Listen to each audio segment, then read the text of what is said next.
नमस्कार दोस्तों, स्वागत है आपका हमारे YouTube channel Lumax tuition classes पर। हमने शुरू की थी क्लास 12th की मैथ और हम चल रहे थे एक्सरसाइज नंबर 3। इसका नाम है मैट्रिक्स,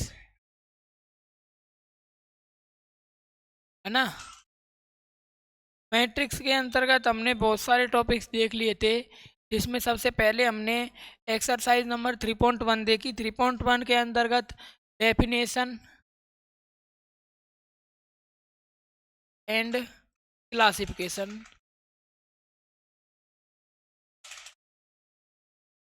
परिभाषा और वर्गीकरण, इन दो टॉपिक्स को हमने एक्सरसाइज नंबर 3.1 में देखा। उसके बेसिस पर क्वेश्चंस किए। फिर नेक्स्ट हमने ऑपरेशंस देखे कुछ।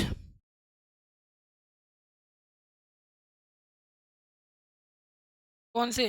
प्लस और एडिशन और मल्टीप्लिकेशन, दो हमने ऑपरेशंस देख लिए। देन हमने एक्सरसाइज नंबर 3.3 के लिए हमने सिमेट्रिक सिमेट्रिक एंड सिमेट्रिक की बात बाद में हुई थी। पहले हमने शुरू किया था ट्रांसपोज, जिसे हम डैश भी बोलते हैं, transpose of A matrix. Transpose of matrix देखा था, जिसमें रो को कॉलम में बदल दिया जाता है, कॉलम को रो में बदल दिया जाता है, तथा उस प्रकार प्राप्त होने वाली मैट्रिक्स को, जैसे ये मैट्रिक्स है, ए ट्रांसपोज या ए डैश द्वारा निरूपित किया जाता है। ठीक है। उसके बाद हमने आगे फिर स्क्वायर मैट्रिक्स। स्क्वायर मैट्रिक्स के लिए ये बात ध्यान करने वाली है, एग्जामिनर इसे पूछ भी सकता है, अब तक पूछा तो नहीं है, कि स्क्वायर मैट्रिक्स कोई होगा। उसके लिए हमने दो पद देखे थे। एक तो दिखा था सिमेट्रिक, इसका मतलब सममिताभ्यु। नेक्स्ट हमने देखा था स्क्यू सिमेट्रिक,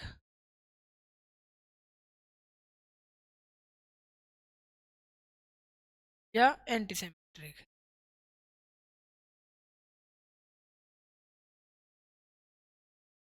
असममित या प्रतिसम्मित।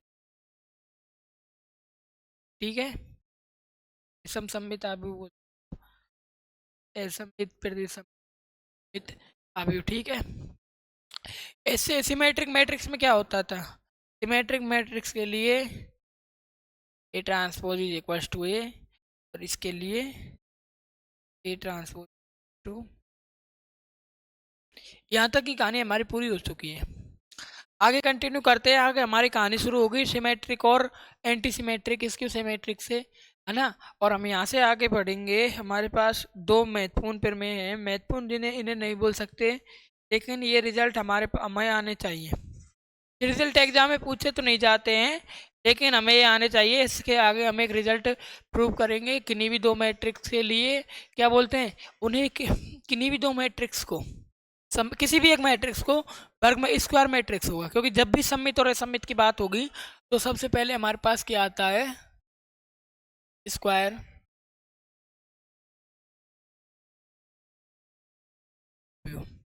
ठीक है। जब भी बात सिमेट्रिक एंटी सिमेट्रिक की होगी तो हमारे पास सबसे पहले दिमाग में क्या आना चाहिए? Square matrix. यहाँ से आगे हम एक रिजल्ट प्रूव करेंगे कि किसी भी स्क्वायर मैट्रिक्स को सममित और विषम सममित आव्यूह के योग के रूप में किस प्रकार लिखा जा सकता है। तो इसके लिए हमें सबसे पहले ये आना चाहिए कि कोई आव्यूह सममित आव्यूह कब होगा, यानी कोई आव्यूह है उसे हम सममित आव्यूह के रूप में किस प्रकार लिख सकते हैं, और किसी आव्यूह को असममित आव्यूह के रूप में किस प्रकार लिखते हैं। चलो कंटिन्यू करते हैं ना। तो इसमें एक थ्योरम है, थ्योरम को नाम देते हैं 1.1, 3.1। किसी भी वास्तविक अवयवों वाले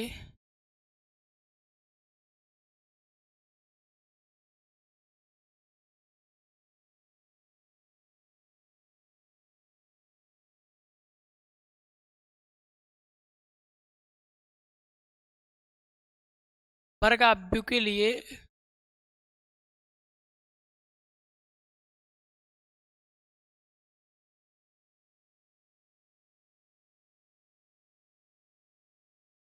ए प्लस ए डैश सममित अवयव ए प्लस ए डैश सममित अवयव होता है।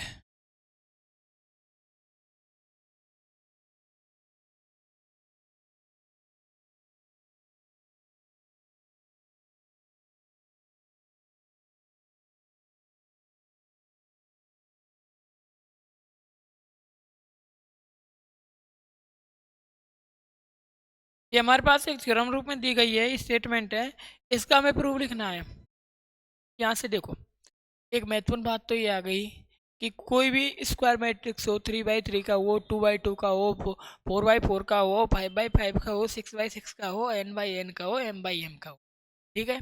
उसके लिए सबसे पहले हम क्या करें, सबसे पहले उस मैट्रिक्स के लिए ए डैश निकालें, ए ट्रांसपोज निकालें। देन हम ए ट्रांसपोज को यदि ए में ऐड कर देंगे तो प्राप्त हमारे पास जो मैट्रिक्स होगा वो कैसा होगा, सिमेट्रिक मैट्रिक्स होगा। किसी भी मैट्रिक्स के लिए ए प्लस ए डैश हमेशा सिमेट्रिक मैट्रिक्स प्राप्त होता है। इसको रिजल्ट को प्रूव करेंगे, है ना। देखो प्रूफ देखो, सबसे पहले ए plus A dash, A plus ए का ट्रांसपोज। अब क्या करते हैं, इसका क्या निकालते हैं, इसका ट्रांसपोज लेते हैं दोबारा, है ना। अब यहाँ से देखो, ए प्लस ए ट्रांसपोज का ट्रांसपोज, यहाँ से देखो, हमने यहाँ से रिजल्ट देखा है transpose of A plus B, A transpose plus B transpose is equal to B. इसे यहाँ से इक्वेशन नंबर, हमने ये बी, चलो कोई दिक्कत नहीं है क्योंकि हम तो एक ऑब्वियस रिजल्ट बता रहे हैं नीचे, और हमने ऊपर इक्वेशन नंबर 1 में ए प्लस ए ट्रांसपोज को भी माना हुआ है, ठीक है। अब इसका नेक्स्ट स्टेप में हम फिर से ट्रांसपोज निकाल देंगे, है ना। फिर उसके आगे देखो, आगे कंटिन्यू करते हैं, आगे ये आ जाएगा ए ट्रांसपोज प्लस ए ट्रांसपोज का ट्रांसपोज। अब हमने यहाँ से एक रिजल्ट देखा था, ए ट्रांसपोज का ट्रांसपोज इक्वल्स टू ए हो बी हो, कोई भी स्क्वायर मैट्रिक्स हो, ये स्क्वायर मैट्रिक्स और दोनों के लिए अप्लाई होता है कि किसी मैट्रिक्स का ट्रांसपोज निकालें, फिर उस ट्रांसपोज का यदि हम दोबारा से ट्रांसपोज निकालते हैं तो हमारे पास वही पहले वाला मैट्रिक्स प्राप्त होता है, ठीक है। यहाँ से आगे देखो, यहाँ से प्राप्त हो गया ए ट्रांसपोज प्लस ए, इसे हम किस प्रकार लिख सकते हैं, ए प्लस ए ट्रांसपोज। हम ऊपर भी तो यही लिखे कर चले थे, ऊपर भी यही लेकर चले थे, जो चीज़ हमने ऊपर लेके चली थी, ए प्लस ए का ट्रांसपोज, हमारे पास क्या प्राप्त हुआ, ए प्लस ए का ट्रांसपोज, हमें ए प्लस ए ट्रांसपोज ही प्राप्त हुआ। यानी कि यदि ए का ट्रांसपोज ए प्राप्त हो तब हम उसने बी मान के चलाता, और यहाँ से देखो इक्वेशन नंबर बी मान कर चलाता, और हमारे पास दोबारा से बी प्राप्त हो गया। इसका मतलब मैट्रिक्स कैसा हो गया, ए प्लस ए ट्रांसपोज सिमेट्रिक, है ना। यहाँ से लिखो, यहाँ पर हमें से एक स्टेटमेंट लिखते हैं, इक्वेशन 1 से ए प्लस ए ट्रांसपोज मैट्रिक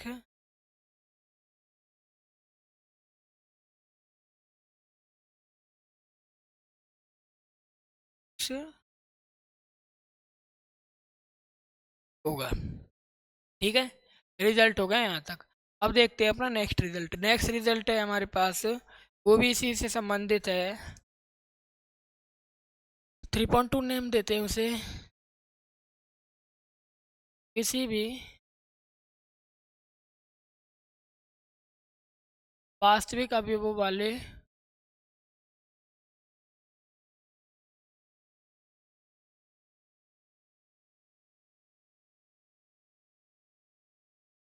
वर्ग अवयव के लिए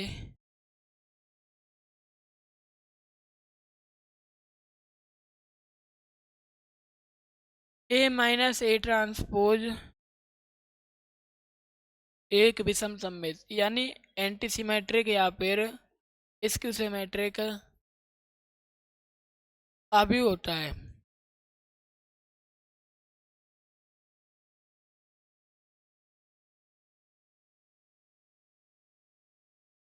इसके लिए भी हम ऊपर वाले रिजल्ट का ही प्रयोग में लेंगे, जिस प्रकार हमने ऊपर वाले रिजल्ट का प्रूव किया था उसी प्रकार इस रिजल्ट का भी हम प्रूव करेंगे। ठीक है, यहाँ से मानो A minus A transpose is equal to C, इसे दे दिया इक्वेशन नंबर 1। यहाँ से ट्रांसपोज निकालो इसका,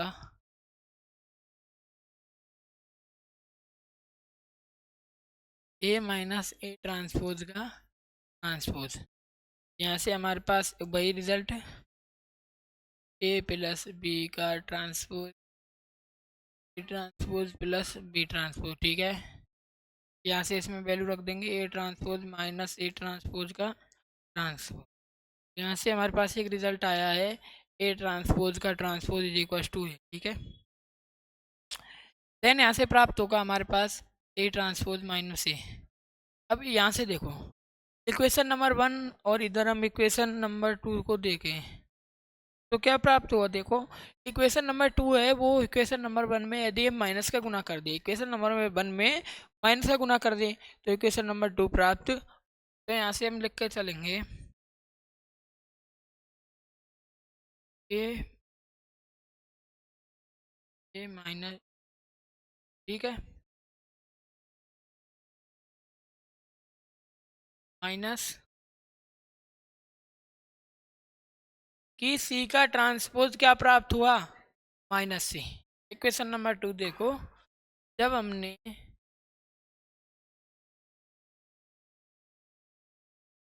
सी का ट्रांसपोज निकाला, सी एक स्क्वायर मैट्रिक्स है जो दो स्क्वायर मैट्रिक्स ए और ए से एक, सी एक स्क्वायर मैट्रिक्स है तो ए में से ए ट्रांसपोज घटाने पर प्राप्त हुआ है। ठीक है, और उसका ट्रांसपोज हमने निकाला तब हमारे पास माइनस सी प्राप्त हुआ।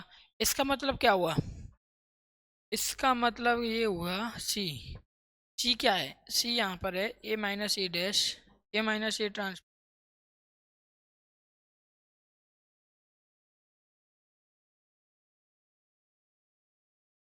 एक विषम सम या प्रतिसम्मित सुमेट अवयव है। ठीक है, ये बात हो गई यहाँ तक। यहाँ से हमें ये दो रिजल्ट प्राप्त हुए कि यदि किसी भी मैट्रिक्स में उसका ट्रांसपोज जोड़ेंगे स्क्वायर मैट्रिक्स, बात किसके लिए हो रही है, जब भी सिमेट्रिक एंटी सिमेट्रिक की बात होगी सिर्फ स्क्वायर मैट्रिक्स के लिए, स्क्वायर मैट्रिक्स के अलावा हम और किसी पर बात नहीं करेंगे, मैट्रिक्स के किसी भी टाइप पर बात नहीं करेंगे। ठीक है, अब ए प्लस ए ट्रांसपोज के लिए यदि हमें ए प्लस ए ट्रांसपोज प्राप्त हो तब तो ये होगा ए प्लस ए ट्रांसपोज, ये तो अपना रिजल्ट ही था कि किसी भी मैट्रिक्स के लिए ए प्लस ए ट्रांसपोज हमेशा सिमेट्रिक आएगा and then A minus A transpose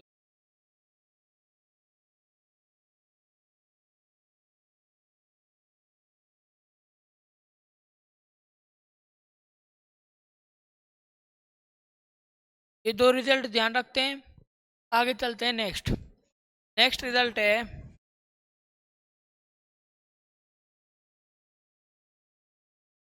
next result 3.3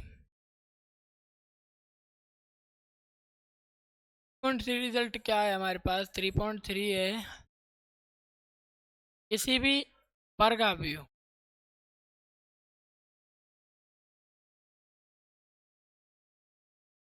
को समित तथा सममित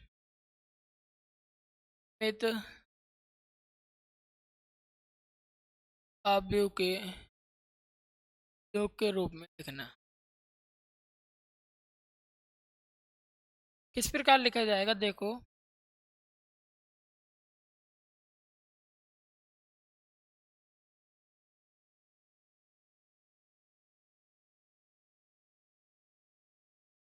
यहाँ से हमारे पास ये रिजल्ट है as equal to 1/2 A plus A dash plus A to A minus A dash. इस रिजल्ट को ध्यान कर लीजिए, ये रिजल्ट आपसे आना चाहिए कि आपसे एग्जाम में भी इससे क्वेश्चन पूछे जाएंगे शायद, और एक्सरसाइज में भी इससे रिलेटेड क्वेश्चंस दिए गए हैं ना।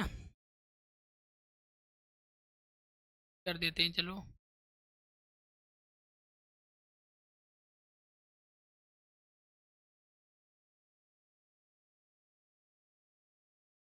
ठीक है, इसका प्रूव करते हैं।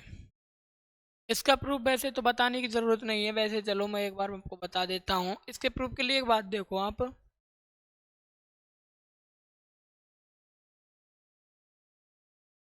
एक बात देखो।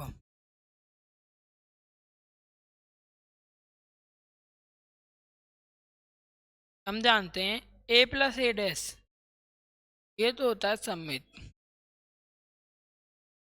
और ए माइनस ए ट्रांस विषम सम।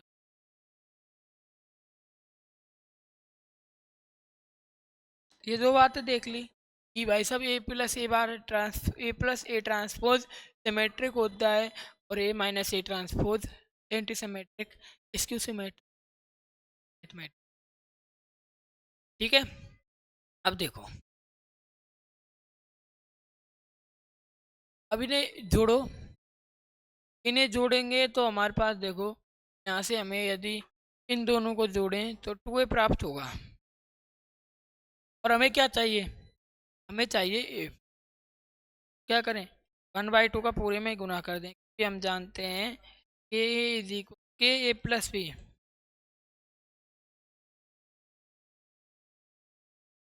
यदि हम के ए प्लस बी करें, ए इस तरह हमें 1/2 A plus 1/2 trans plus 1/2 A minus 1/2 ए प्राप्त होगा। तो ये तो बिल्कुल चला जाएगा ना, यहाँ से आ जाएगा हमें ए।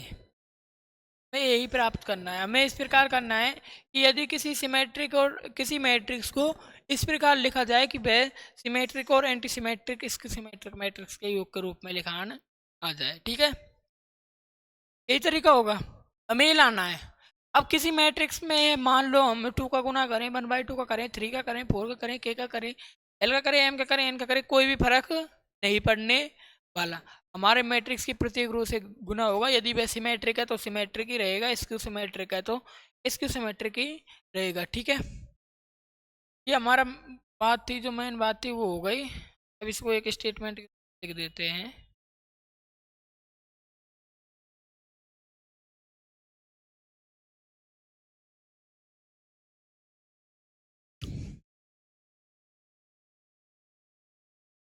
हम जानते हैं, we know that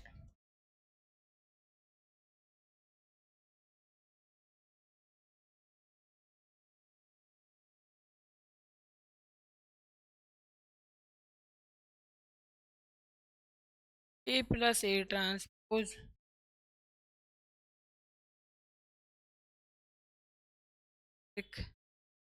A minus,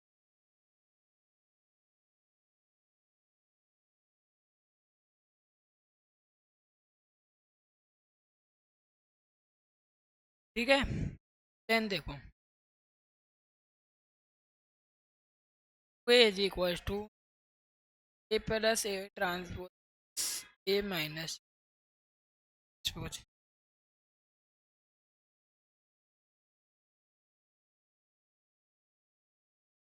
ऐसे कर लो, यहाँ से 2a बराबर 2a बराबर ए आ गया, एक तो गए। अब इसमें आर एच एस उठाओ।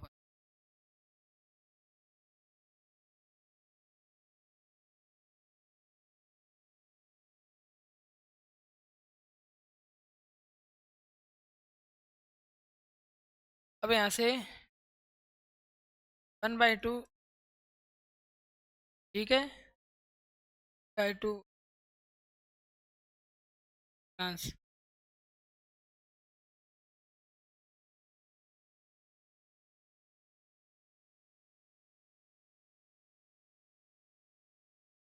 आप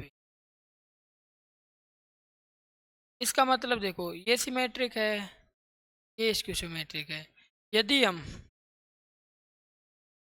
यदि हम ए को इस प्रकार लिखें, A is equal to 1/2 A plus A transpose plus 1/2 A minus, तो ये है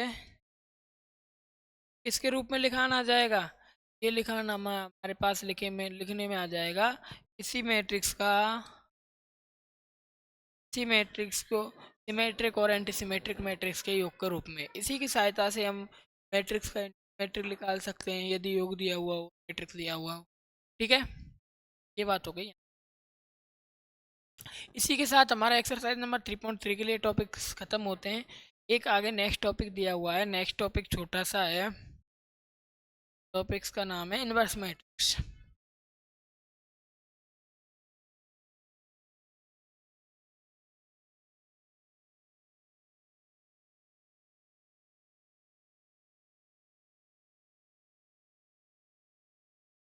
ठीक है, इनवर्स मैट्रिक्स के अंतर्गत हमारे पास दो रिजल्ट हैं और एक अच्छी सी बात देखने, ध्यान से देखो, इनवर्स मैट्रिक्स स्क्वायर,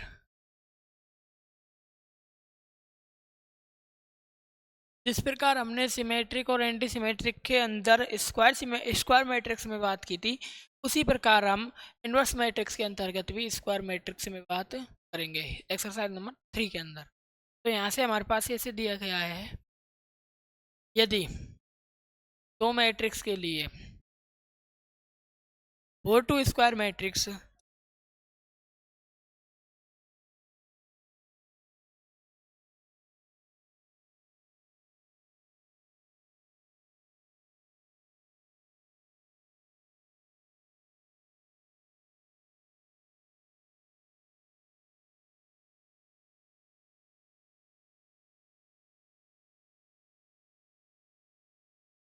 तो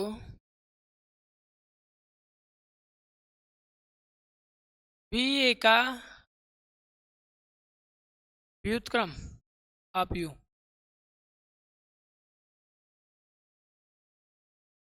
इनवर्स मैट्रिक्स,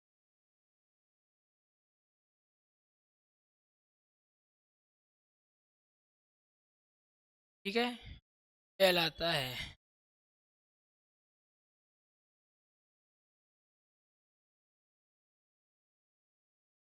ए बी का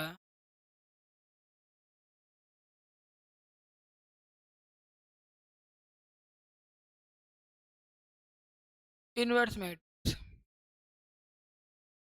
कहलाता है। और यदि इस प्रकार का रिजल्ट होगा तभी ए का, यदि ए के लिए किसी मैट्रिक्स के साथ ए बी इक्वल टू आई प्राप्त होगा, तभी ए के व्युत्क्रम का अस्तित्व होगा और ए व्युत्क्रम में लाई करेगा, ए का व्युत्क्रम लाई करेगा।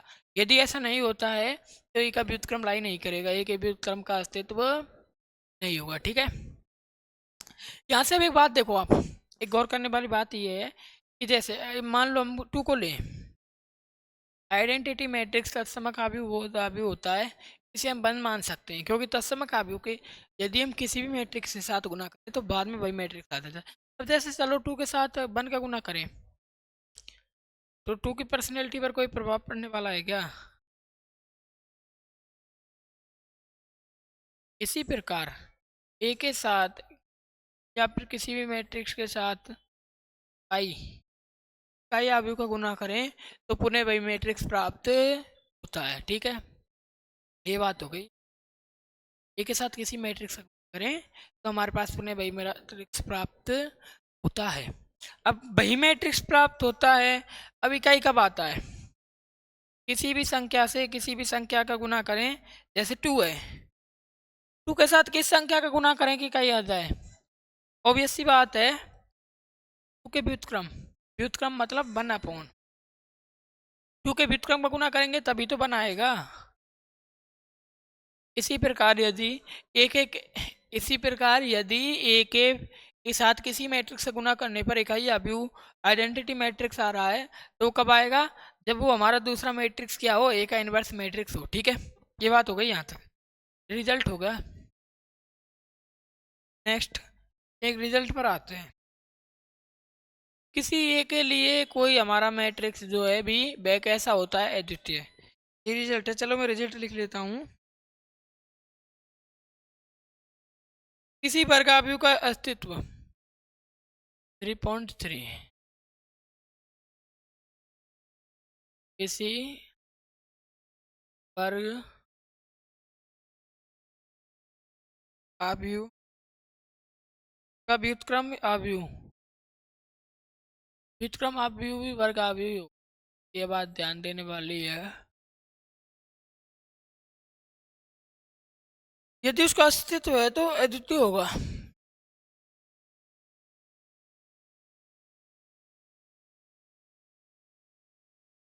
एक रिजल्ट और है इसके बाद, उसके बाद हमारा रिजल्ट सारे खत्म हो जाएंगे। फिर हमारे पास एक्सरसाइज नंबर 3.3 रहेगी और एक एक्सरसाइज सेलेनियस एक्सरसाइज रहेगी, उसे कवर कर लेंगे देन। उसके बाद चलेंगे हम एक्सरसाइज नंबर 4। एक बार एक्सरसाइज देन हम एक्सरसाइज 2 करेंगे, है ना।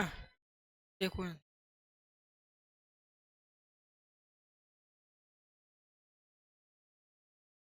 देखो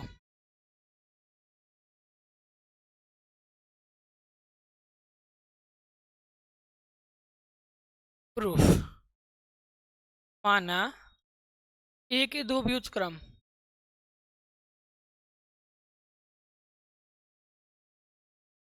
बी तथा सी हैं। हमें प्रूव करना है अद्वितीय है। अद्वितीय का मतलब है एक ही होगा, उसके अलावा दूसरा नहीं होगा। यदि बी है, बी कोई मैट्रिक्स है तो सी मैट्रिक्स नहीं हो सकता। यदि एक मैट्रिक्स है तो दूसरा मैट्रिक्स का व्युत्क्रम नहीं होगा, यही प्रूव करना है बस, ठीक है। अब देखो, अब हम रिजल्ट मान के चलते हैं कि भाई दो व्युत्क्रम है, एक मैट्रिक्स बी उसका व्युत्क्रम है, एक मैट्रिक्स सी बी उसका व्युत्क्रम है। तब हमें then we have to prove, ये सिद्ध करना है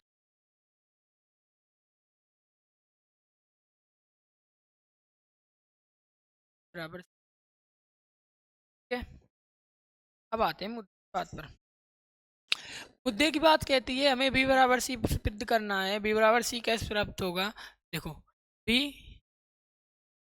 ए का व्युत्क्रम है,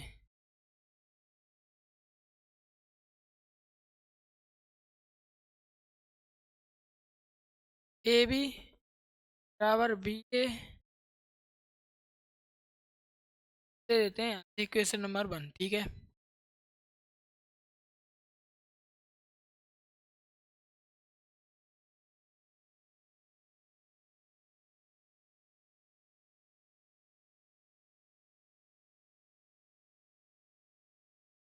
बी ए का, तो यहाँ से ए बी बराबर बी ए बराबर इक्वेशन नंबर 1 है ना, ठीक है। अब नेक्स्ट कंडीशन हम लेके चलते हैं सी के लिए। के लिए क्या होगा? ए का भी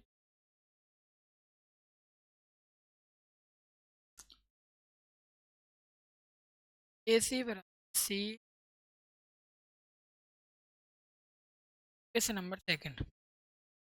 नाउ हम लेके चलते हैं यहाँ से बी। बी के बाद हम देखो यहाँ से, यदि ऐसे बी इंटू आई करें तब हमारे पास क्या प्राप्त होगा? तब भी प्राप्त होगा। किसी मैट्रिक्स के साथ आइडेंटिटी मैट्रिक्स का गुना करते हैं तो उस मैट्रिक्स के ऊपर कोई प्रभाव नहीं पड़ता। ये रिजल्ट हमें पता है, हमने पहले ही प्रूव कर लिया, ठीक है। नेक्स्ट देखो, अब आई की जगह क्या रखते हैं? इधर आई की जगह पुट करो आप ए सी पुट करो, बी ए सी, देन आ जाओ। अब यहाँ देखो, अब I is equal to B into A C रख दिया। इसे हम इस प्रकार भी लिख सकते हैं, बी टू ए, मल्टीप्लिकेशन में हमने पढ़ा था ये प्रॉपर्टी, पढ़ी तो थी 3 मैट्रिक्स के लिए, ठीक है। अब यहाँ से देखो इक्वेशन नंबर 1 से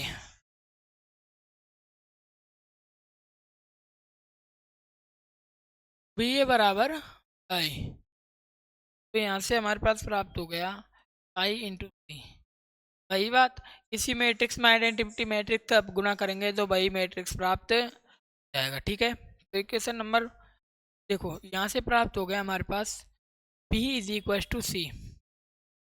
इसका मतलब क्या हुआ, व्युत्क्रम अद्वितीय कि किसी मैट्रिक्स का जो हमारे पास व्युत्क्रम भी होगा वो हमारे पास कैसा होगा, अद्वितीय होगा। ठीक है, ये रिजल्ट भी हो गया। अब आते हैं हमारे पास नेक्स्ट और फिर इस एक्सरसाइज के लास्ट रिजल्ट की ओर। लास्ट रिजल्ट हमसे कहता है यदि ए तथा बी समान कोटि के व्युत्क्रमणीय भी हुए तो।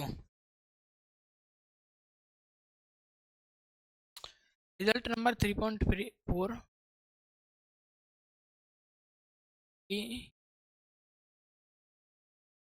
ए तथा बी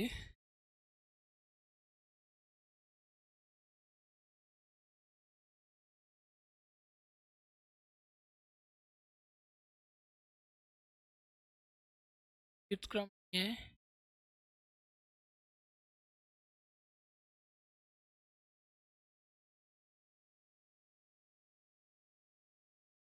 ए इंटू बी का इनवर्स है,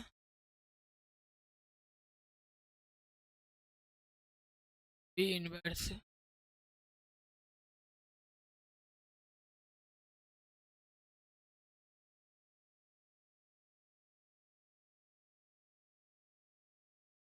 ठीक है, यहाँ से भी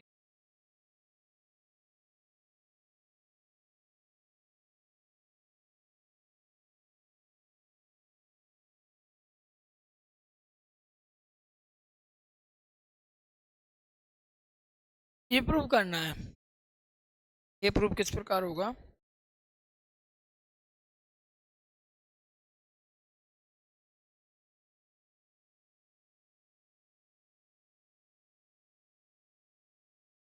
देखो सबसे पहले हम रिजल्ट किस प्रकार लेकर चलेंगे। रिजल्ट जिस प्रकार अपने बुक में दे रखा है उसी प्रकार प्रूव करना होता है, क्योंकि इनका प्रूव करने का होता है। ठीक है, सबसे पहले देखो व्युत्क्रमणीय आवेग परिभाषा से।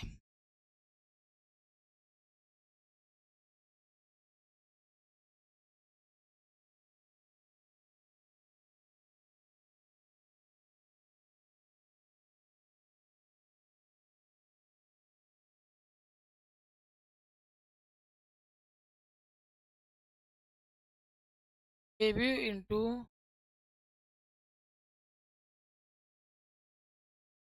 भाई जब हम ए बी करेंगे तो हमारे पास कोई मैट्रिक्स ही तो आएगा, उस मैट्रिक्स का उसी मैट्रिक्स के इन्वर्स के साथ यदि गुना करेंगे तो हमारे पास आई आ जाएगा। अब नेक्स्ट स्टेप में क्या करते हैं, ए इन्वर्स का दोनों पक्षों में गुना करो, इन्वर्स का गुना, ए इन्वर्स ए बी का इन्वर्स आई, इन्वर्स आई लिख लो, आई इन्वर्स लिख लो, इसकी अब कोई प्रभाव नहीं पड़ने वाला। ए इन्वर्स का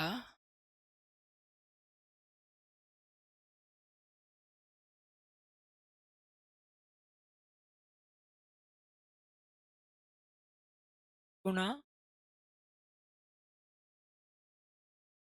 ठीक है, यहाँ से देखो ये लिख सकते हैं हम, A inverse A B into A B inverse, यहाँ से क्या होगा, ए इनवर्स ए इंटू कोई भी मैट्रिक्स हो उसका यदि हम आइडेंटिटी मैट्रिक्स के साथ गुना करेंगे, ए मैट्रिक्स प्राप्त।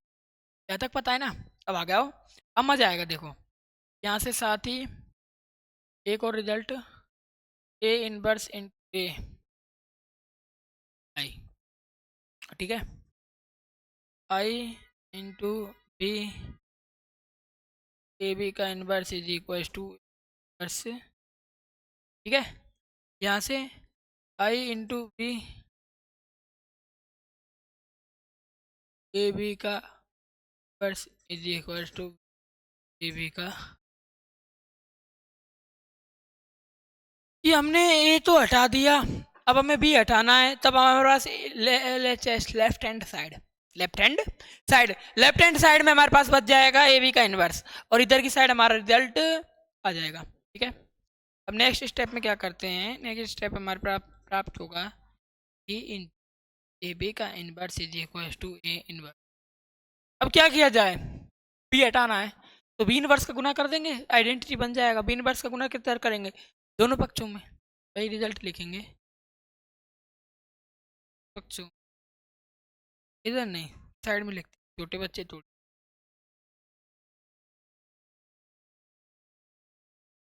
क्या, दोनों पक्षों में बी इनवर्स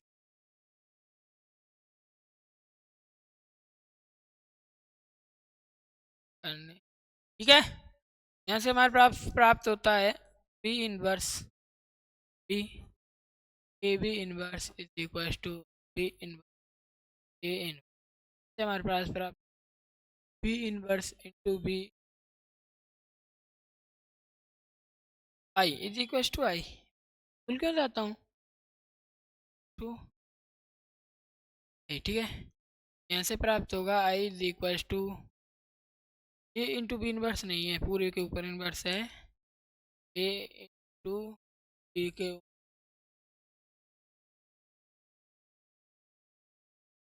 यहाँ से प्राप्त होगा आई इंटू बी का इनवर्स इक्वल ए बी का। ठीक है, नेक्स्ट इज बी का inverse is equal B inverse,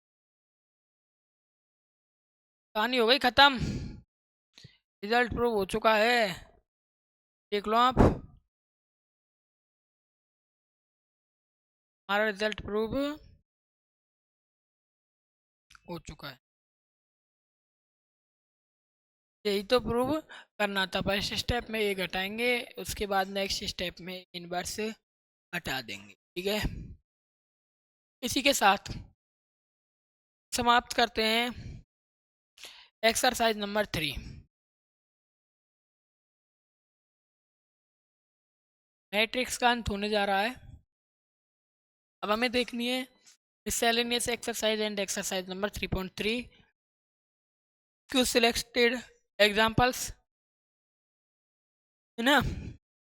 exercise number 3.3 देखनी है, मिससेलेनियस देखनी, रिमेन रह रही है रिमेनिंग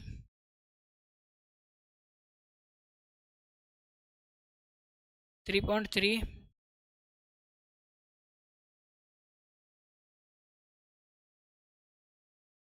एंड सिलेक्टेड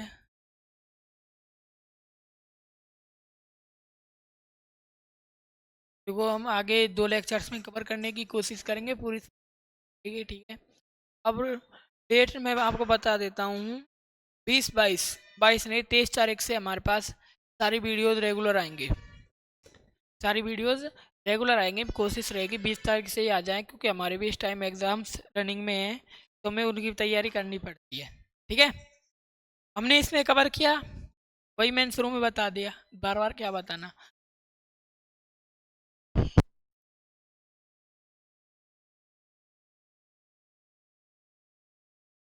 क्या कवर किया, मैट्रिक्स के बारे में सारी बेसिक जानकारी ली, टाइप्स ऑफ मैट्रिक्स देखा, देन ऑपरेशन देखे, ट्रांसपोज देखा, सिमेट्रिक एंटी सिमेट्रिक देखा, देन इनवर्स, 5-6 बड़े टॉपिक्स इसे हमारे एग्जाम में है।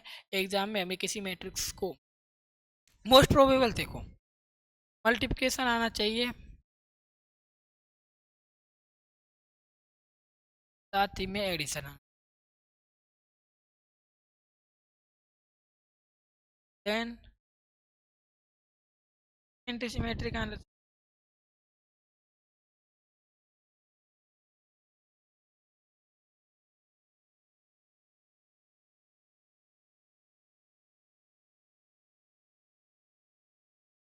ठीक है। और एक किसी भी मैट्रिक्स को सिमेट्रिक और एंटी सिमेट्रिक मैट्रिक्स के ऐड के रूप में किस प्रकार लिखें, वो आना चाहिए, 2 नंबर में आ सकता है। ठीक है, इसी के साथ विदा लेते हैं आपसे, मिलेंगे आपके सामने बहुत जल्द। एक और नई वीडियो में, उसमें हम कवर करेंगे एक्सरसाइज नंबर 3.3। तब तक के लिए धन्यवाद।